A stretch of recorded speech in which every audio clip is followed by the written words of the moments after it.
নমস্কার বন্ধুরা, গোপাল ভাঁড়ের গল্প চ্যানেলে আপনাদের স্বাগত।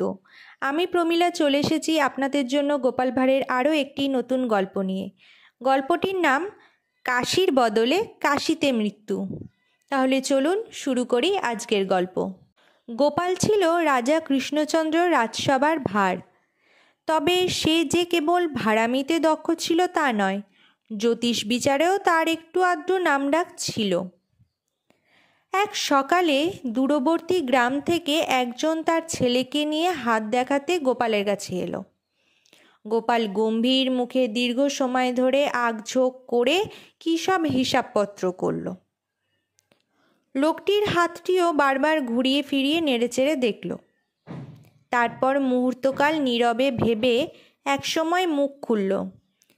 দেখুন, গণনার মাধ্যমে স্পষ্ট দেখতে পাচ্ছি আপনার ভাগ্য খুব ভালো। কাশিতে আপনার দেহবসান ঘটবে। গোপালের কাছ থেকে বিদায় নিয়ে বাপ বেটা বাড়ি ফিরে গেল। গোপাল হাত ডেকে দেওয়ার কিছুদিনের মধ্যেই সে লোকটি কেশে রক্তবমি করে শেষ নিঃশ্বাস ত্যাগ করল।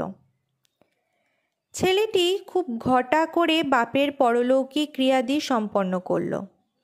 সাধ্য শান্তি মিটে যাবার কদিন পর ছেলেটি গোপালের বাড়ি গেল। বেশ একটু রাগত স্বরেই গোপালকে বলল, মশাই, আপনি আমার বাবার হাত দেখে বলেছিলেন তিনি কাশিতে মারা যাবেন, কিন্তু কার্যত দেখা গেল অন্যরকম।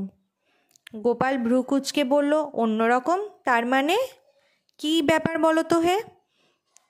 অন্যরকম মানে আপনি বলেছিলেন বাবার কাশিতে মৃত্যু হবে, আর কার্যত দেখা গেল তিনি কাশতে কাশতে মারা গেলেন।